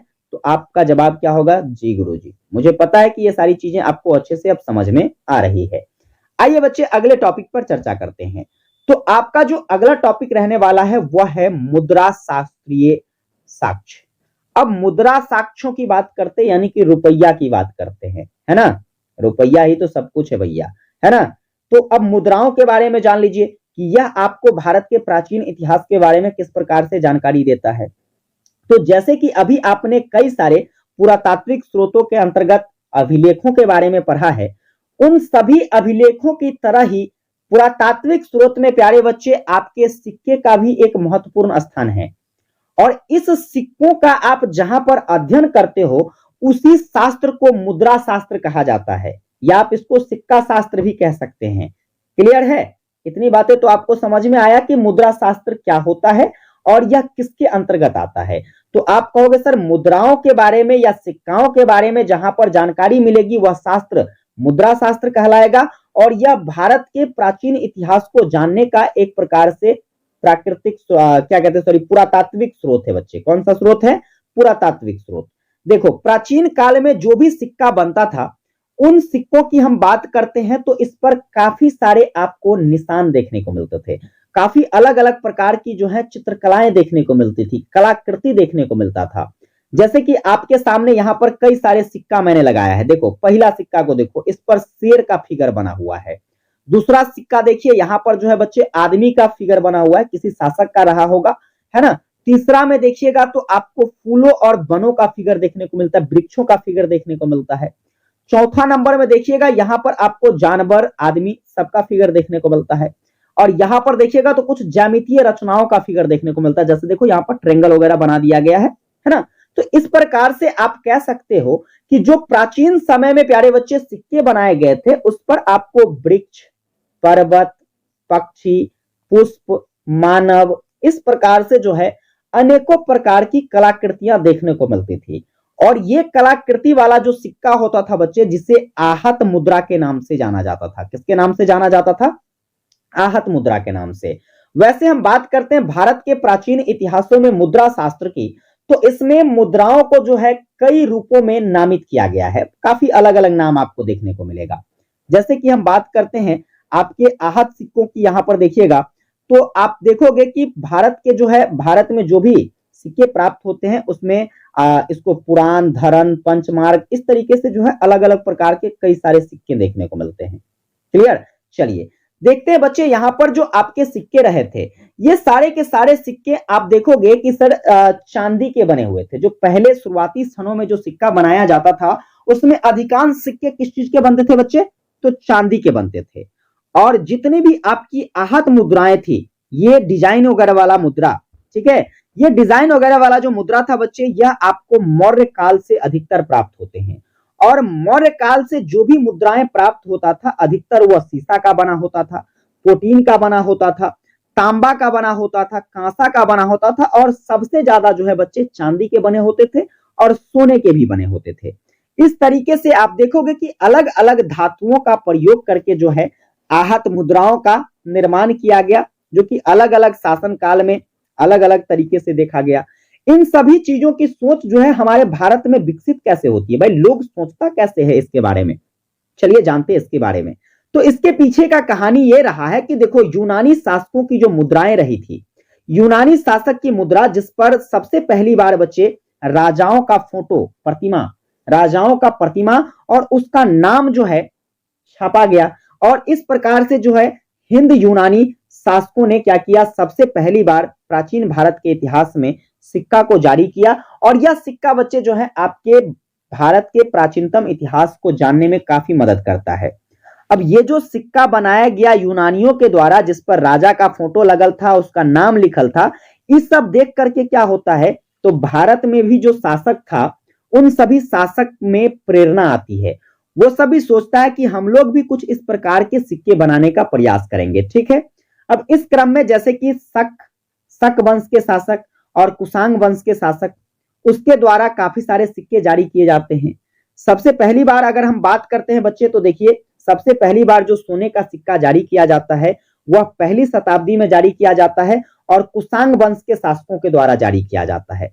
किसके द्वारा बच्चे, आप कहोगे सर कुषाण वंश के शासकों के द्वारा जो है सबसे पहली बार ये जो है सोने का सिक्का जारी किया गया। चलिए आगे देखेंगे तो आपको देखने को मिलेगा कि जैसे मैंने अभी बताया है कि भारत में जो भी प्राचीन सिक्के थे उसको काफी सारे नामों से जाना गया, पुराण के नाम से, धारण के नाम से, है ना, या फिर कहे तो पंचमार्क के नाम से। इस प्रकार से अलग अलग नामों की संज्ञा जो है भारत के प्राचीनतम सिक्कों को दिया गया है।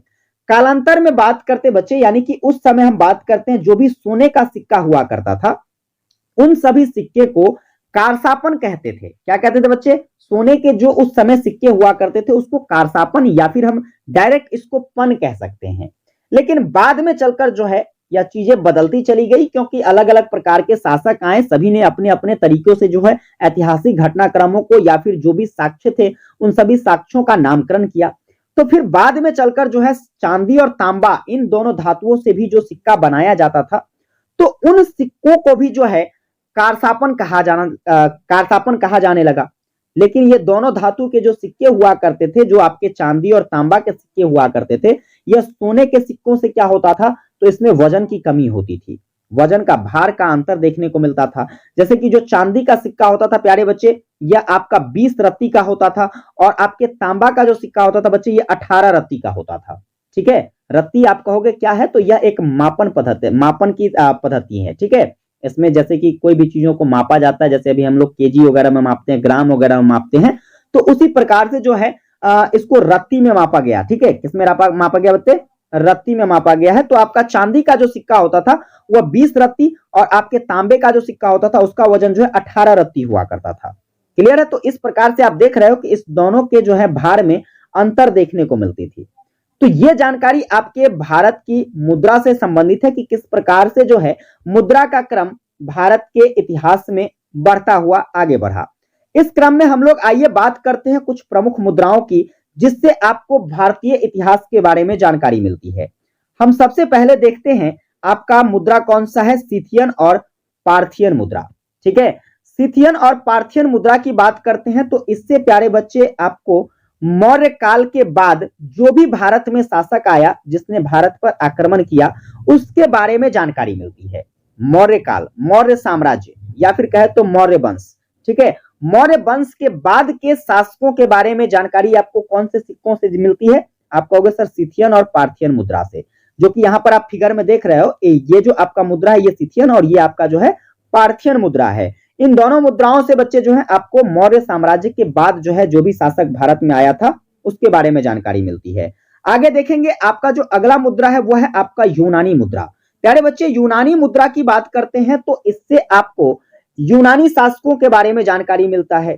जैसे कि यूनानी जो भारत में आता है, जब भारत में आता है तो भारत में आकर यहां पर क्या करता है, सिक्का बनाता है। क्या बनाता है, सिक्का जारी करता है। और इन सिक्कों पर जो है क्या किया गया था, तो उनके द्वारा जो भी यूनानी शासक होते थे उन शासकों का नाम अंकित किया जाता था बच्चे। क्या किया जाता था, उनके नामों को लिख दिया जाता था। तो इस प्रकार से यह स्पष्ट होता है कि जो भी यूनानी मुद्राएं भारतीय प्राचीन इतिहास में देखी जाती है वह यह बताता है कि यूनानी शासक जो है यूनानी शासक जिसका आक्रमण भारत पर हुआ था उसका आधिपत्य हमारे भारत पर रहा था। जब इस सिक्कों की बात करते हैं तो देखिएगा इस सिक्का से प्यारे बच्चे जो हैं हम कितने यूनानी शासकों के बारे में जानकारी प्राप्त कर पाते हैं। तो ऐसा जो है 30 यूनानी शासकों के बारे में हमें जानकारी मिल पाती है। 30 ऐसे शासकों के बारे में जो कि यूनान के थे। ठीक है, अब ये जानकारी कैसे, जैसे कि मान लो कोई भी सिक्का बना तो इस पे नामकरण भी किया जाता था। तो इस प्रकार से अलग अलग जब नाम देखे गए इतिहासकारों के द्वारा, जब इसकी पुष्टि की गई तो ऐसा पता चला कि भाई ये जो यूनानी सिक्के हैं, इस यूनानी सिक्के से हमें जो है 30 लगभग यूनानी सम्राट के बारे में जानकारी मिल पाती है और बहुत सारे सामग्री के बारे में भी यहां से हमें ज्ञान प्राप्त होता है। चलिए आगे देखेंगे बच्चे, तो अगला जो है आपका भारतीय शासकों की मुद्रा, यानी कि जो भारत के यहाँ के शासक, भारत में जो शासक थे उन सभी शासकों के द्वारा जो मुद्रा जारी किया गया वह कौन कौन सी कैसी कैसी मुद्राएं हैं, आइए इसके बारे में जानते हैं। तो जैसे कि भारत में हम बात करते हैं तो कई प्रकार की मुद्राएं चलाई गई। जो भी शासक आया सभी ने अलग अलग डिजाइन में अलग अलग प्रकार से मुद्राओं का पब्लिकेशन किया। जैसे देखते हो यहाँ पर आपके सामने कई सारे मुद्राओं की फिगर लगी हुई है। क्या सभी मुद्राएं बच्चे जो है ये सभी एक समान है? आप कहोगे सर बिल्कुल ही नहीं है, है ना। ये देखो, ये देखो, ये देखो, ये देखो, सबके सब अलग हैं। तो इस प्रकार से जो है भारत में अनेकों प्रकार की मुद्राएं आपको चलाई गई। जैसे कि मौर्य वंश की बात करते हैं, देखो पहला वाला जो है आपका ये जो फिगर दिख रहा है, पहला वाला फिगर, ये सिक्का किस वंश के थे? तो मौर्य वंश के द्वारा चलाया गया था। दूसरा आपके शुंग वंश के द्वारा चलाया गया था। तीसरा बात करते बच्चे तो आपके सातवाहन वंश की है। और चौथा प्यारे बच्चे ये जो है आपका गुप्त वंश का सिक्का है। तो इस प्रकार से जो है अलग अलग वंशों ने अलग अलग प्रकार की सिक्काओं का क्या किया? प्रचलन किया। क्लियर है? आपको ये बातें समझ में आई? और इन छोटे छोटे जो राजवंश थे, इन छोटे छोटे राजवंश के इतिहासों को यह सिक्का बताता है। और इन सिक्का से जो है आपको एक ऐतिहासिक दृष्टिकोण जो कि इतिहास को समझने में मदद करती है, इसके बारे में आपको जानकारी मिलती है। क्लियर? चलिए ये सारी बातें आपको अच्छे से समझ में आया? आपको एक बार कमेंट करके बताना है कि सर ये जो मुद्रा से संबंधित जानकारी है, हम लोगों को इतनी बातें तो समझ में आ गई कि कौन सी मुद्राएं जो हैं हमें किसके बारे में बताता है। अब देखो आपके जो ये सिक्के हैं, सिक्के से भी कुछ और जानकारी मिलती है। कहोगे आप कौन सी जानकारी मिलती है? तो देखिए जैसे कि इससे आपको धार्मिक विश्वास की जानकारी हो जाती है। धार्मिक विश्वास कहने का मतलब धार्मिकताओं को वर्णित करने का प्रयास सिक्का के द्वारा भी किया गया था। सिक्का पर भी जो है जब कलाकृति की जाती थी तो कलाकृति के दौरान जो है काफी सारे धार्मिक चीजों का, धार्मिक मंदिर वगैरह का जो है डिजाइन वगैरह कर दिया जाता था। तो इससे जो है धार्मिक विश्वास की भावनाएं क्या होती है? जागृत होती है। आगे बच्चे इसमें आपको कला की जानकारी देखने को मिलती है सिक्का पर। ठीक है, सिक्का पर जो है आप देखते हो कि यहाँ पर कई सारे जो है अलग अलग प्रकार के डिजाइन देखने को मिलते हैं। तो ये डिजाइन कला के अंतर्गत आता है, तो इससे कला की जानकारी हो पाती है। साथ में तिथि का, जैसे कि देखिए अभी आप देखते होंगे कि सिक्का जो आपका 1 रुपये का नोट है, चाहे 1 रुपये का सिक्का है, 2 रुपये का सिक्का है, तो इसके नीचे में जो है आप देखते होंगे ईयर्स लिखा होता है, जैसे 2001 2010 में बना। ठीक है, इस तरीके से जो है ये आपके डेट इंकित होते हैं। तो इससे आपके तिथि निर्धारण का भी जानकारी देखने को मिल जाता है। व्यापार की या फिर आर्थिक स्तर की जो है स्थिति कैसी रही थी, इसके बारे में जानकारी मिल पाती है, क्योंकि पैसा रहेगा तभी तो सब कुछ है ना। तो मुद्रा जो है यह आपके आर्थिक स्थिति को बताता था, व्यापार की स्थिति को बताता था। ठीक है, जिसके पास ज्यादा पैसा होता था मतलब बड़का व्यापारी है, जिसके पास कम पैसा है छोटका व्यापारी है ना, उसकी आर्थिक स्थिति कमजोर है। इस प्रकार से चीजों का आकलन हम सिक्कों के माध्यम से कर पाते हैं। आगे बच्चे बात करते हैं तो सिक्का से जो है हमें साम्राज्य के सीमा का भी ज्ञान देखने को मिलता है। यानी कि इससे यह स्पष्ट होता है कि जैसे कि मान लीजिए क्या होता है कि जैसे मान लो कि कोई सिक्का है, ये सिक्का अगर इतने ही दूर में चलता है, जैसे मैं कहूं कि चलो कोई 1 रुपये का नोट है, ये सिर्फ बिहार में चलेगा, इसके बाहर नहीं चलेगा पूरे इंडिया में। तो इससे क्या होता है? तो ये सीमा का निर्धारण हो गया। किसका निर्धारण हो गया बच्चे? सीमा का निर्धारण। बिहार के बाहर जो है दूसरे प्रकार की अगर सिक्के चलाए जाने लगे तो हम समझ जाएंगे कि भाई ये जो हमारा सिक्का जो कि बिहार में चलता है, इसका जो है सीमा यहीं तक है। जैसे मान लीजिए किसी दूसरे देश की कंट्री की बात कर ले, हम अपने पड़ोसी देश नेपाल की बात कर लेते हैं, तो उसकी मुद्राएं हमारी मुद्राएं अलग है कि नहीं। तो इससे जो है क्या होता है, जब आप उस साइड जाइएगा तो वहां पर जो है आपको इंडियन करेंसी, ठीक है, या फिर आपके वहां की जो करेंसी होती है इसमें डिफरेंस देखने को मिलेगी। वहां पर नेपाली करेंसी चलती है, आपके इंडिया में आइएगा तो इंडिया जैसी इंडियन करेंसी चलती है। तो इस स्थिति में क्या है, तो यह एक सीमा को निर्धारित करता है कि देखो इसके अंदर जाओगे आपको नेपाली करेंसी देखने को मिलेगी, इसके बाहर आओगे इससे इस साइड तो आपको जो है इंडियन करेंसी देखने को मिलेगी। तो इससे बच्चे जो है साम्राज्य के सीमा का ज्ञान भी आपको मिल जाता है।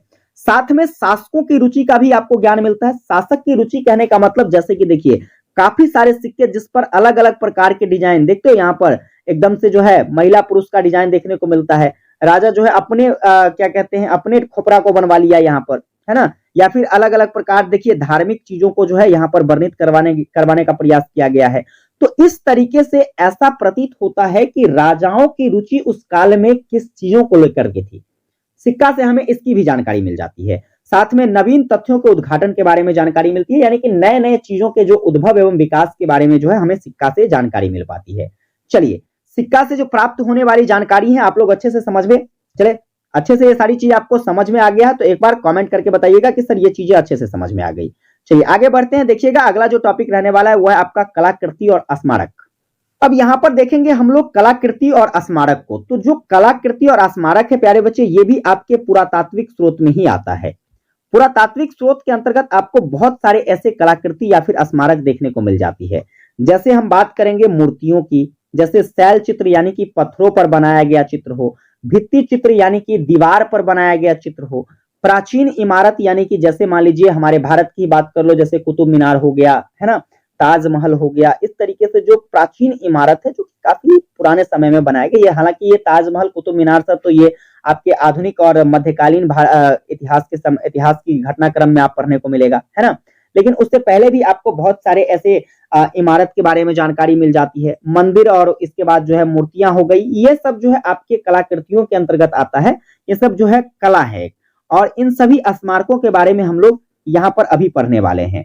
देखिए हम बात करते हैं कि आपका जो ये पुरातात्विक स्रोत है, उत्खनन से प्राप्त जो टूटे फूटे बर्तन हैं, जो भी मूर्तियां हैं या फिर अन्य प्रकार की जो अवशेष हैं, इन सभी अवशेष से हमें भारत के प्राचीन इतिहासों को जानने में मदद मिलती है।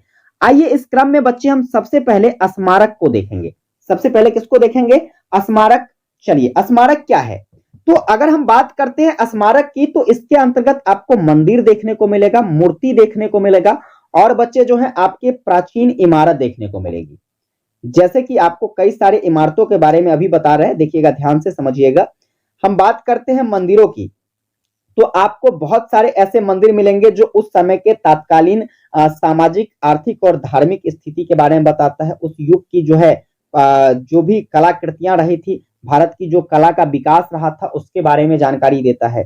जैसे कि आपने जैन धर्म, बौद्ध धर्म के बारे में देखा था, तो जैन धर्म और बौद्ध धर्म के भिक्षुओं के लिए जो ठहरने का जगह होता था जिसको मठ के नाम से, यानी कि उसे आप विहार भी कहते थे, है ना, विहार, बिहार जो कि आपका राज्य है, और विहार जिसको कहा जाता है बौद्ध भिक्षुओं को ठहरने का क्या तो जगह कहा जाता है।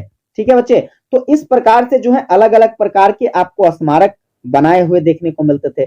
काफी सारे स्तूप देखने को मिलता था, जैसे अभी मैंने कुछ देर पहले आपको सांची के स्तूप के बारे में बताया है। चलिए, तो इस प्रकार से बच्चे जो है ये सारे स्मारक आपको देखने को मिल जाते हैं। अब ये जो स्मारक है इसको भी हम लोग दो भाग में बांट के पढ़ते हैं। कहोगे सर जी दो भाग कौन कौन सा है? तो देखिए सबसे पहला आपका देसी स्मारक और विदेशी स्मारक। अब देसी स्मारक को समझिए, देसी स्मारक क्या है? तो देसी स्मारक कहने का मतलब हमारा यह है कि एक वैसा स्मारक जिस पर देसी प्रथाओं का क्या है तो प्रभाव देखने को मिलता है।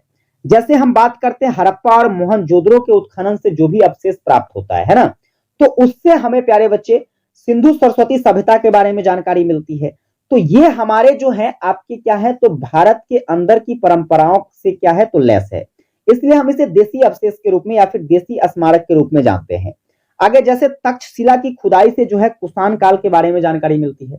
तक्षशिला की खुदाई से किसके बारे में जानकारी मिलती है? तो आप कहोगे सर कुषाण काल के बारे में जानकारी मिलती है। आगे झांसी से प्यारे बच्चे जो है आपको गुप्तकालीन अवशेष देखने को मिलती है। इसके बाद देवगढ़ के मंदिर से जो है आपको कुछ अवशेष देखने को मिलती है। कानपुर के जिले से जो है भीतर गांव से आपको क्या मिलता है तो एक अवशेष देखने को मिलती है। तो ये सब आपके देसी प्रभाव से क्या है तो आपका इस पर देसी प्रभाव देखने को मिलता है इन अवशेषों पर, इसलिए इसको हम लोग देसी स्मारक के नाम से जानते हैं। लेकिन कुछ ऐसे भी स्मारक है जिस पर विदेशी प्रभाव देखने को मिलता है। अब इससे पहले जो कि मैंने आपको जैसे बताया था देसी स्मारक और विदेशी स्मारक, तो बहुत सारे बच्चे ऐसे सोच रहे होंगे कि भाई विदेश वाला स्मारक होगा। नो, विदेश वाला स्मारक नहीं। देखिए क्या है कि विदेश वाला स्मारक होगा तो वो विदेश में होगा, हमारे देश से बाहर होगा। तो हमारे देश से बाहर होगा तो वो हमारे भारत के इतिहास को थोड़े ना बताएगा। देखिए विदेशी स्मारक की जब हम बात करते हैं बच्चे, तो विदेशी स्मारक के अंतर्गत आपको कुछ ऐसे मंदिर, कुछ ऐसे मस्जिद वगैरह देखने को मिलेंगे जो कि विदेशी डिजाइनों में बनाया गया है। जैसे हम बात करते हैं राजराजेश्वर मंदिर की, आपके तंजौर में स्थित है। कहां पर स्थित है बच्चे? तंजौर में। इसको द्रविड़ शैली में बनाया गया है। किस शैली में बनाया गया बच्चे? द्रविड़ शैली में बनाया गया है। अभी देखिए, जैसे आपके अयोध्या में राम मंदिर का बच्चे निर्माण हुआ है, आप लोग कमेंट करके बताना कि राम मंदिर का जो निर्माण है बच्चे, यह किस शैली में किया गया है। फटाफट से आप लोग कमेंट करके बताइए। देखते हैं कितने बच्चों को इसकी जानकारी पता है। इसी प्रकार से आपको कई सारे मंदिर देखने को मिल जाएंगे, जैसे खजुराहो का मंदिर हो गया, आपके एमपी में है ना।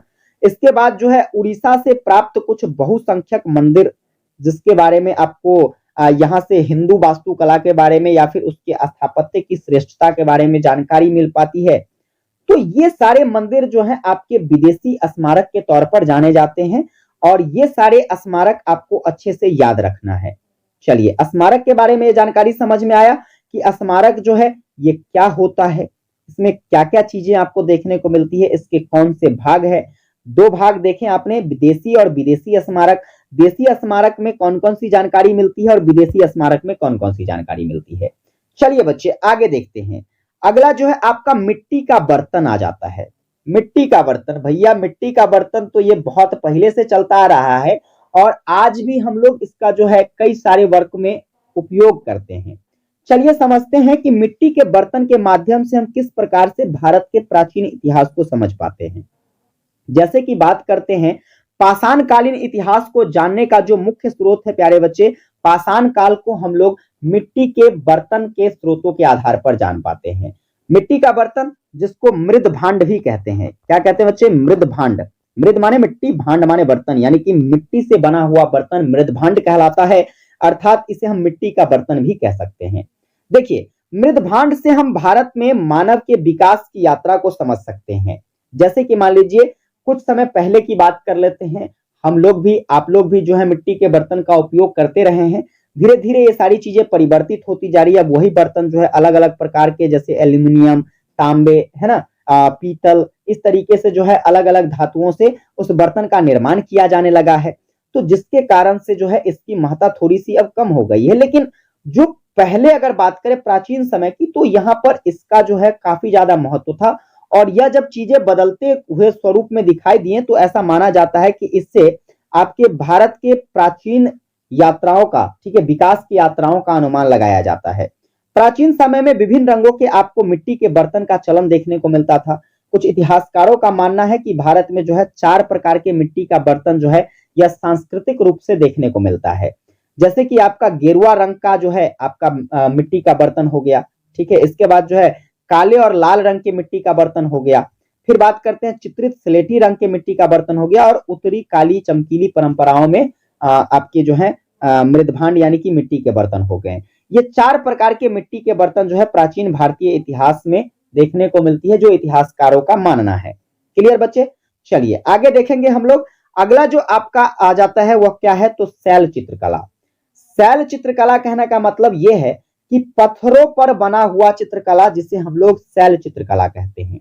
इसका भी आपके प्राचीन भारतीय इतिहास में काफी ज्यादा महत्व रहा है। ठीक है बच्चे, यह मानवों के द्वारा पत्थर पर जो है चिन्ह के माध्यम से, चित्र के माध्यम से, या मूर्तियों के छाप के माध्यम से बनाया जाता था। जैसे कि बात करते हैं, देखो इसमें आपको कई सारे ऐसे जो हैं सुंदर और उत्कृष्ट चित्रकारिता मिल जाएगी, जिसमें हम विंध्याचल पर्वत की बात करते हैं बच्चे। विंध्याचल पर्वत जो कि आपको मध्य प्रदेश में देखने को मिलता है, कैमूर की पहाड़ी जो कि आपको उत्तर प्रदेश में देखने को मिलती है। इन सभी का जो प्रमाणिक साक्ष्य है प्यारे बच्चे, आपको शैल चित्रकला के माध्यम से प्राप्त होता है। शैल चित्रकलाओं की बात करते हैं बच्चे, तो यह आपको 3 रूप में देखने को मिलेगा। सबसे पहला है क्या कहते हैं? शैलोत्कीर्ण, इसके बाद है चित्रलिपि, और इसके बाद है पृथ्वी चित्र। देखो बड़ा आसान है इसको समझना। शैल उत्कीर्ण की बात करते हैं। शैल उत्कीर्ण बच्चे देखिए, चट्टान को खोद खोद के, यानी कि चट्टान को तोड़ तोड़ करके जो है उसी में डिजाइन बना दिया गया था, उसको शैल उत्कीर्ण कहा जाता है। लेकिन चित्रलिपि जो शैल था यानी कि पत्थर था, पत्थर पर किसी दूसरे धातु से जो है डिजाइन बनाया जाता था, यानी कि लिख कर, जैसे मान लो कि इस पर हम लोग लिखते हैं, तो लिख करके बच्चे जो है वह कोई भी कलाकृति दर्शाया गया था उसको चित्रलिपि कहा गया। ठीक है। इसके बाद एक था पृथ्वी लिपि। बहुत सारे ऐसे अवशेष मिले हैं जो कि आपको जमीन पर डिजाइन बना हुआ, जमीन पर जो है कलाकृति दिखाई गई है। तो जमीन पर जो भी अवशेष उत्कीर्ण हुए हैं उसको पृथ्वी चित्रलिपि के नाम से जाना गया है। समझ गए। तो ये 3 प्रकार के जो है चित्रकला की जो विभिन्न भाग देखने को मिल जाते हैं। तो आपको उम्मीद कर सकता हूं कि ये तीनों चीजें अच्छे से समझ में आया होगा कि शैल उत्कीर्ण जो कि पत्थरों को खोद खोद कर जो है उसी में डिजाइन बना दिया जाता था, चित्रलिपि जो है पत्थर पर किसी भी दूसरे चीजों से डिजाइन बनाया जाता था, और पृथ्वी चित्र जो कि पृथ्वी पर बनाया जाता था। क्लियर। चलिए, इतनी चीजें अगर आपको क्लियर है बच्चे तो एक बार आप लोग कमेंट करके बताना कि आपको सर ये सारी चीजें क्लियर हो गई। चलिए, तो यहां पर आपने अभी तक जो देखा था यह सब भारत के प्राचीन इतिहास को जानने का बच्चे यह एक पुरातात्विक स्रोत रहा है। क्या रहा है बच्चे? पुरातात्विक स्रोत। देखो क्या क्या आपने पढ़ा, एक बार थोड़ा सा रिकॉलेशन करते हैं। रिकॉलेशन की बात करते हैं तो सबसे पहले आपने देखा कुछ प्रमुख अभिलेखों के बारे में। किसके बारे में देखा बच्चे? कुछ प्रमुख अभिलेखों के बारे में। फिर आपने देखा अभिलेख जो कि सम्राट के द्वारा सम्राट अशोक के द्वारा कौन कौन से अभिलेख लिखे गए थे। इसके बाद आपने देखा यहाँ पर कि बहुत सारे ऐसे अभिलेख जो कि मुद्रा शास्त्र के रूप में मिलते हैं, मुद्रा शास्त्र। ठीक है। फिर आपने देखा मुद्रा के बाद कलाकृति या स्मारक। फिर आपने देखा यहाँ पर मिट्टी के बर्तनों के बारे में जाना। फिर बच्चे जो है आखिर में आपने शैल चित्रकला के बारे में पढ़ा। तो टोटली ये सारे के सारे आपके क्या है? प्राचीन भारत इतिहास को जानने का पुरातात्विक स्रोत है। एक बार कमेंट्स करके बताना बच्चे कि आपको ये पुरातात्विक स्रोत अच्छे से समझ में आ गया। अब अगर ये चीजें अच्छे से समझ में आ गया है तो आपको ये सारी चीजें आपके फेयर कॉपी में नोट कर लेना है। नोट करने के बाद आपको क्या करना है? इसकी एग्जाम तक बढ़िया से रिवीजन करते रहना है, क्योंकि हिस्ट्री है बच्चा, बहुत भुलाता है ये चीजें, है ना। आप तुरंत भूल जाओगे। अभी पढ़ो। आप देखते होगे कि क्लास जो इतनी लंबी रही है इसमें आपने एक चीज तो देखा होगा कि पीछे पढ़लावा आप भूल गए होगे। तो आप उसको याद कैसे कर सकते हो? आप उसको याद कर सकते हो रिवीजन के आधार पर। तो रिवीजन करो। हालांकि इसकी पीडीएफ की बात करते हैं तो आपको हमारे टेलीग्राम पर मिल जाएगा। क्लास खत्म होने के बाद ये पीडीएफ मैं आपको टेलीग्राम पर डाल दूंगा, वहां से आप डाउनलोड कर लीजिएगा ताकि आपको रिवीजन करने में सुविधा हो जाएगी। क्लियर। चलिए, विशेष अगर ये क्लास आपको हेल्पफुल लगी है, चैनल पर नए हैं, सब्सक्राइब नहीं किए हैं, सब्सक्राइब करके नोटिफिकेशन बेल ऑन कर लेना। सेशन को लाइक नहीं किए हो बच्चे, लाइक कर लेना, और अपने सभी दोस्तों के बीच ज्यादा से ज्यादा शेयर कर देना ताकि सारे बच्चे जो है इस शानदार, जानदार और एक धमाकेदार क्लास का जो है हेल्प ले सके। ठीक है बच्चे, चलिए विशेष मिलते हैं आप लोगों के साथ अगली क्लास में। जय हिंद, वंदे मातरम।